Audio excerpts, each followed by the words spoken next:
भारत की स्वतंत्रता की लड़ाई में कई सारे लोगों का संघर्ष रहा है। हर किसी ने अपने अपने हिसाब से इस लड़ाई को लड़ा है। किसी ने आंदोलन किए, किसी ने हथियार उठाए तो किसी ने व्यापार का सहारा लिया। ऐसे ही व्यापार का सहारा लेकर भारत की आज़ादी की लड़ाई में लड़ रहे थे परेश चंद्र चटर्जी, जो न सिर्फ एक स्वतंत्रता सेनानी थे बल्कि एक सफल व्यापारी भी रह चुके हैं। तो चलिए जानते हैं कि कैसे पीसी चटर्जी ने चाय से लड़ी भारत की आज़ादी की लड़ाई। यह बात है साल 1912 की। भारत में ब्रिटिश राज को खत्म करने के लिए सत्याग्रह चल रहा था। देश भर के अलग अलग हिस्सों में हर कोई अपनी ओर से इस मुहिम को आगे बढ़ा रहा था। असम और त्रिपुरा भी इस लड़ाई में पीछे नहीं थे। वहां के किसानों ने भी अपनी आवाज बुलंद करनी शुरू कर दी थी। यह वह समय था जब महात्मा गांधी ने स्वदेशी आंदोलन शुरू किया था। लोग विदेशी चीजों का बहिष्कार कर रहे थे और वहीं दूसरी ओर स्वतंत्रता सेनानी पीसी चटर्जी अंग्रेजों से एक अलग तरह का बदला लेने की जिद में थे। उस समय भारत के चाय के बागानों पर अंग्रेजों का राज चलता था। वह भारत में चाय उगाकर उसे इंग्लैंड भेजते थे।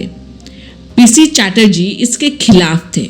इसीलिए उन्होंने उस साल त्रिपुरा में अपने नाम से एक जमीन का टुकड़ा खरीदा और खुद से चाय उगानी शुरू कर दी। उन्होंने ना तो किसी ब्रिटिश ऑफिसर की इजाजत ली, ना ही किसी से डरे। पीसी चटर्जी ने बस एक फैसला लिया और उस फैसले ने असम में आज़ादी की एक नई जंग शुरू कर दी। उन्हें देखते हुए और भी कई लोग जो आज़ादी की लड़ाई में जुड़े थे वह उनके साथ खड़े हो गए। ब्रिटिश सरकार को पीसी चटर्जी का यह कदम पसंद नहीं आया।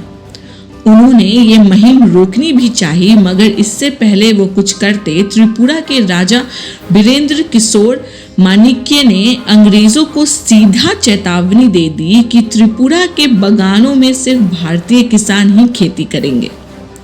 इस तरह पीसी चटर्जी ने अपना व्यापार शुरू किया।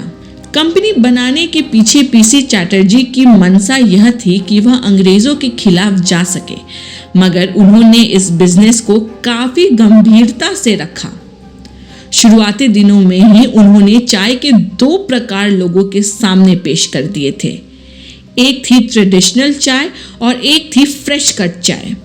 दोनों ही स्वाद में एक से बढ़कर एक थी।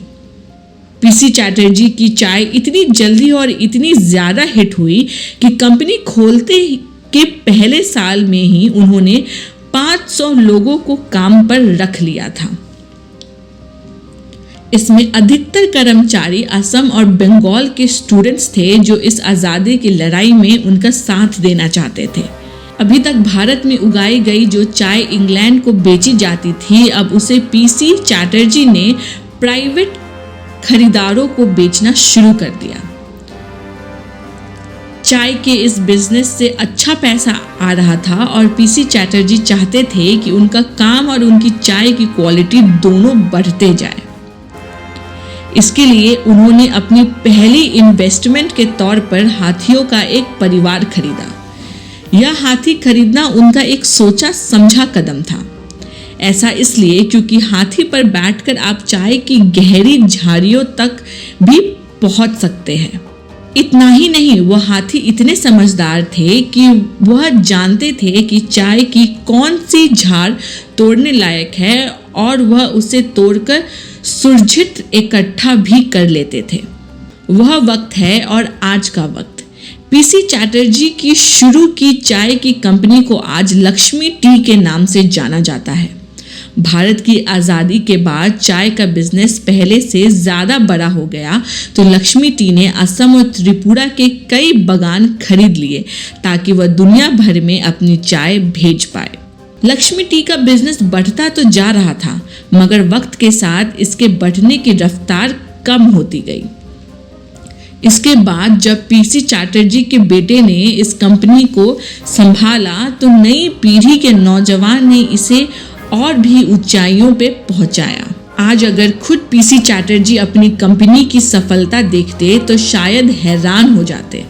उन्होंने बिजनेस बढ़ाया भी, मगर उन्होंने कभी नहीं सोचा होगा कि उनकी यह कंपनी एक दिन विदेशों में भी स्थापित होगी। हालांकि इस नामुमकिन काम को उनके बेटे और पोते ने कर दिखाया है। आज लक्ष्मी टी न सिर्फ भारत बल्कि अफ्रीका में भी स्थापित हो चुकी है। आज साल की 30 मिलियन किलो चाय लक्ष्मी टी बनाती है, इसलिए अब यह भारत के सबसे बड़े चाय निर्माता बन चुकी है। करीब 20,000 कर्मचारी आज लक्ष्मी टी के लिए काम कर रहे हैं। लक्ष्मी टी आज भी इतनी प्रसिद्ध हो चुकी है कि 2015 में जब प्रधानमंत्री इंग्लैंड के दौर पर थे तो उन्होंने लक्ष्मी टी की स्पेशल चाय महारानी एलिजाबेथ को उपहार दी थी। यह दर्शाता है कि त्रिपुरा के छोटे से खेत से शुरू हुई चाय की एक कंपनी आज पूरी दुनिया में अपनी छाप छोड़ रही है।